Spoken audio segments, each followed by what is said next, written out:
அன்புள்ளம் கொண்ட எல்லா தமிழ் மக்களுக்கும் வணக்கம். இன்று நாட்டில் நடந்த முக்கிய நிகழ்வுகள் என்னவென்று ஒவ்வொன்றாக பார்ப்போம் வாருங்கள்.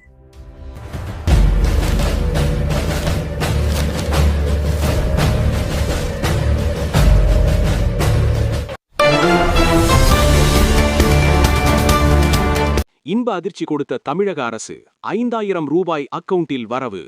இன்று காலை மகளிர் உரிமை தொகை பெறும் பெண்களின் அக்கவுண்டில் ரூபாய் 5000 வரவு வைக்கப்பட்டிருக்கிறது.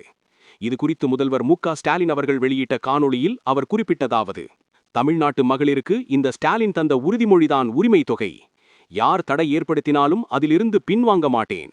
தேர்தலை காரணம் காட்டி 3 மாதங்களுக்கு உரிமை தொகையை முடக்க பார்க்கிறார்கள். முந்திக் கொண்டது நமது டிராவிடியன் மாடல் அரசு. பிப்ரவரி, மார்ச், ஏப்ரல் மாதங்களுக்கான முன்பணமாக ரூபாய் 3000 பிளஸ் கோடைக்கால சிறப்பு தொகுப்பாக ரூபாய் 2000.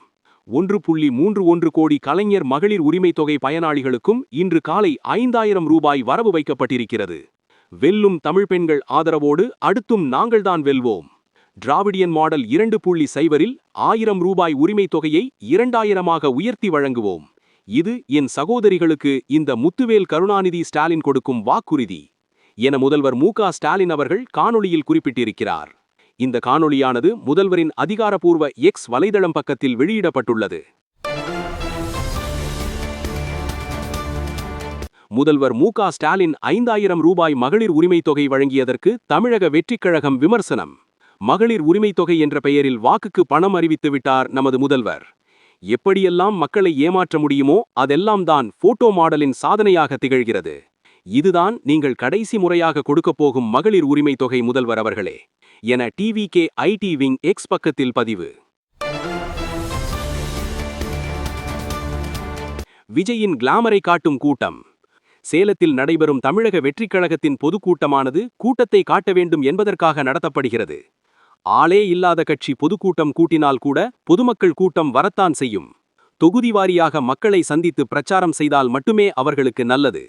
விஜய் தனது கிளாமரை காட்டுவதற்காகவே நடத்தப்படும் கூட்டம் இது என விஜய் மற்றும் தமிழக வெற்றிக் கழகம் குறித்து அதிமுக நிர்வாகி பொள்ளாச்சி ஜெயராமன் கூறியதாக ஊடகங்களில் செய்தி.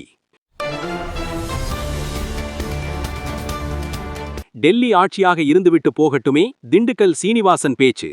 திமுக தவிர யார் ஆட்சி அமைத்தாலும் டெல்லி ஆட்சியாகத்தான் இருக்கும் என முதலமைச்சர் கூறிய நிலையில் அதிமுக பொருளாளர் திண்டுக்கல் சீனிவாசன் செய்தியாளர்களிடம் பேட்டி. திமுக காங்கிரஸ் இடையே சுமூகமான உறவு இல்லை என்பதை அவர்களது தலைவர்கள் பேசுவதிலிருந்து காண முடிகிறது.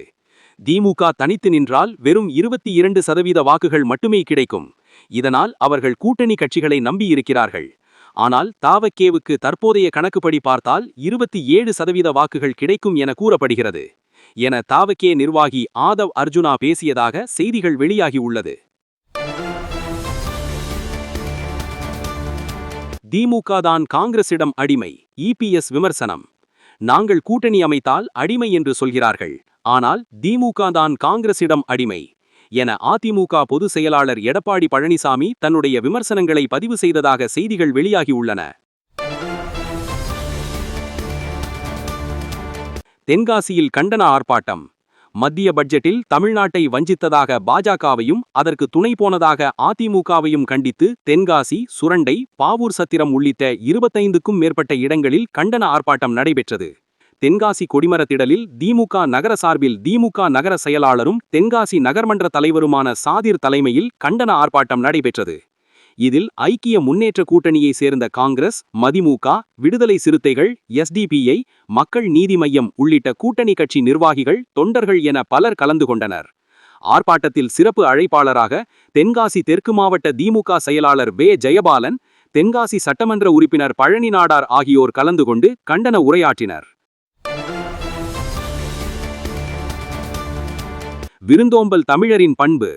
தூத்துக்குடியை பார்த்தால் 30 ஆண்டுகள் முன்பு நாங்கள் தொடங்கிய முதல் கப்பல் கட்டும் தளமான உல்சன் நினைவுக்கு வருகிறது என மனம் நெகிழ்ந்த ஹியூண்டாய் கப்பல் கட்டும் நிறுவன குழுவினர். கடந்த ஆண்டு மார்ச் மாதம் தமிழ்நாட்டிற்கு வருகை தந்த ஹியூண்டாய் நிறுவனத்தின் குழுவிற்கு தங்களின் பூர்வீக கொரியன் உணவை வழங்கியதும் தமிழ்நாட்டில் 110க்கும் மேலுள்ள கொரியன் நிறுவனங்களில் பணியாற்றும் சுமார் 5000 கொரியர்களுக்கு பொருட்கள் வழங்கும் அங்காடியை கண்டதும் அவர்களுக்கு மிக்க மகிழ்ச்சியை தந்தது என guidance TN CEO Darez Ahamed செய்தியாளர்களிடம் பேட்டி. தேர்தல் ஆணைய குழுவினர் ஆலோசனை. தமிழ்நாட்டில் விரைவில் சட்டமன்ற தேர்தல் நடைபெற உள்ள நிலையில் சென்னையில் 7 பேர் கொண்ட தேர்தல் ஆணைய குழுவினர் ஆலோசனை.